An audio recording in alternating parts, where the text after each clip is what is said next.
warahmatullahi wabarakatuh. Ketemu lagi dalam pembelajaran tematik 5I.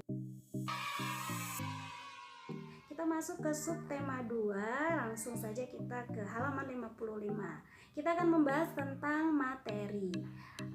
Benda-benda yang ada di sekitar antum itu adalah materi. Jadi materi adalah segala sesuatu yang menempati ruang dan mempunyai massa. Nah, materi dapat dibedakan menjadi dua golongan, yaitu zat tunggal atau zat murni dan campuran. Kemudian, benda yang tergolong zat tunggal masih dapat dibedakan menjadi unsur dan senyawa. Sedangkan campuran dibagi menjadi 3, yaitu larutan, koloid, dan suspensi. Larutan termasuk homogen ya, koloid dan suspensi termasuk heterogen. Untuk lebih jelasnya antum bisa lihat di dalam bagian berikut.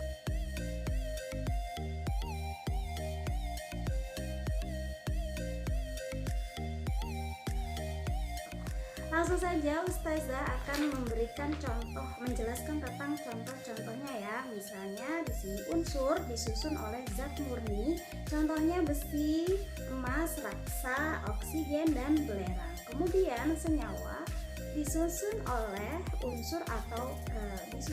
dua unsur atau lebih.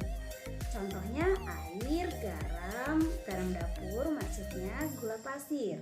Nah, untuk campuran disusun oleh beberapa zat, contohnya air garam, sirup, kopi, udara, dan perunggu. Lanjut ke larutan atau yang termasuk homogen, tidak dapat dibedakan zat penyusunnya walaupun menggunakan mikroskop ultra. Contohnya adalah air hujan, larutan gula, larutan garam, dan lain sebagainya. Kemudian koloid yang termasuk heterogen, zat penyusunnya dapat dibedakan jika diamati dengan mikroskop ultra. Contohnya sabun, susu, santan, jeli, selai, mentega, dan mayonis. Terakhir suspensi atau yang termasuk heterogen, bersifat heterogen, zat penyusunnya dapat dibedakan. Contohnya air sungai yang keruh, campuran air dengan pasir, campuran kopi dengan air, dan campuran minyak dengan air. Oke, kita lanjut di halaman 58. Kita akan membahas tentang karakteristik media iklan elektronik. Media elektronik yang digunakan untuk beriklan yang paling umum itu adalah radio, televisi, dan internet. Nah, masing-masing mempunyai karakteristik tersendiri. Misalnya radio, karakteristik radio itu hanya bisa didengarkan audio atau suaranya saja. Kalau televisi, karakteristiknya bisa didengar, dilihat, dan gambarnya tentu saja lebih menarik ya. Kemudian yang ketiga adalah internet. Internet ini biasanya disampaikan melalui bentuk website, blog, YouTube ya, dengan misalnya berupa video maupun banner animasi. Oke, kita lanjut lagi di halaman 72 yaitu pelajaran PKN. Di sini sedikit saja Ustazah akan menjelaskan terkait dengan gotong royong. Saling gotong royong itu bukti sikap toleransi di Indonesia itu masih kuat. Nah, jadi gotong royong itu juga dapat menciptakan persatuan dan kesatuan bangsa. Nah, berikut ini nih cara menghormati perbedaan yang ada di Indonesia. Yang pertama, menghormati suku bangsa di Indonesia. Kemudian, yang kedua, menghormati budaya di Indonesia. Yang ketiga, menghormati yang agama yang ada di Indonesia, dan kemudian menghormati ras yang ada di Indonesia. Untuk yang pertama, menghormati suku bangsa di Indonesia adalah apabila kita di daerah lain yang berbeda suku, maka kita harus bersikap baik terhadap kebiasaan yang ada di daerah tersebut. Misalnya gotong royong tadi ya, dan lain sebagainya.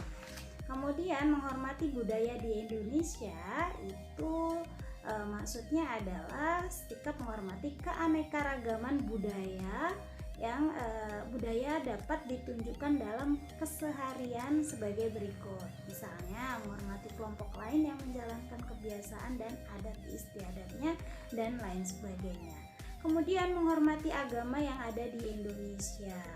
Nah, jadi memang di Indonesia ini ada beberapa agama ya, kita tidak perlu saling menghina. namun saling menghormati saja, tidak saling mengganggu.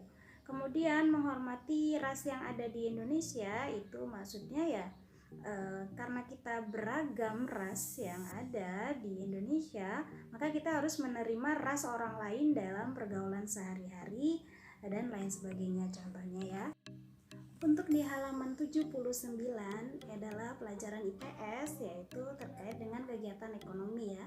Kegiatan masyarakat Pulau Katupat mengolah limbah plastik menjadi kerajinan merupakan kegiatan ekonomi. Terlebih bahwa kegiatan ini dapat dijadikan sebagai mata pencaharian masyarakatnya. Nah, dalam hal ini limbah plastik dapat dikategorikan sebagai benda ekonomi setelah melalui pengolahan dan diberikan nilai tambah. Nah, sekarang tugasmu adalah membandingkan kegiatan ekonomi masyarakat Pulau Ketupat dengan kegiatan ekonomi masyarakat Kepulauan Aru. Berikut kegiatan ekonomi yang dilakukan oleh masyarakat adat Kepulauan Aru 1, yaitu bidang perikanan laut. Nah, masyarakat Kepulauan Aru di sini melakukan penangkapan pilih, yaitu menangkap ikan, udang, kepiting, teripang, dan hasil laut lainnya secara terpilih. Contohnya menghindari penangkapan kepiting induk yang sedang dalam masa produktif. Jadi dipilih-pilih ya. Nah, kemudian yang kedua adalah berburu. Melakukan proses perburuan secara terjadwal dan berdasarkan masa dan umur binatang buruan, jadi tidak sembarangan. Kemudian selanjutnya pertanian atau sagu, jadi melakukan proses replanting atau penanaman ulang pada lahan yang sudah dipanen sagunya. Untuk apa? Untuk mempertahankan ketersediaan lahan untuk pertanian serta menjaga kelestariannya. Nah, di halaman 83 antum bisa membaca kisah sukses pengolahan barang bekas menjadi pengusaha yang menciptakan lapangan pekerjaan bagi masyarakat di sekitarnya. Nah, ini cerita Enon asal Cirebon yang membuat barang bekas menjadi bernilai ekonomi, yaitu Enon ini menyulap drum bekas menjadi mebel ya. Bisa antum lihat gambarnya di halaman 83, itu menjadi meja dan kursi, bagus sekali ya. Ketika barang bekas itu di tangan orang yang kreatif menjadi barang yang bernilai guna dan bernilai ekonomi. Untuk lebih lengkapnya kisahnya antum bisa baca sendiri di halaman tersebut. Nah, untuk SBDP itu ada yang namanya tari petik kopi, yang dimana gerakan-gerakannya adalah seperti orang yang sedang memetik kopi. Nah, tarian ini berasal dari Jember, Jawa Timur. Kemudian pola lantai yang sudah kita bahas sebelumnya, antum masih ingat kan? Ada 4 gerakan pola lantai, yaitu melingkar, horizontal, vertikal, dan diagonal. Untuk yang melingkar, antum ingat saja bahwa yang melingkar adalah gerakannya ya seperti lingkaran. Kalau yang horizontal dia garis lurus ke kanan dan ke kiri. Kalau yang vertikal garis lurus ke depan dan belakang. Kalau diagonal, pola lantai diagonal itu membentuk sudut ke kanan atau ke kiri. Alhamdulillah kita sudah selesai subtema 2.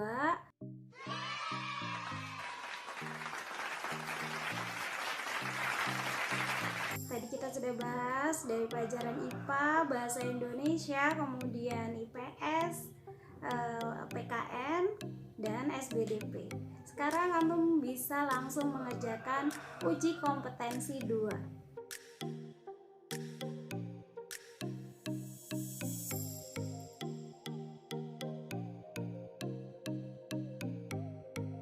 Oke, semangat ya. Assalamualaikum warahmatullahi wabarakatuh.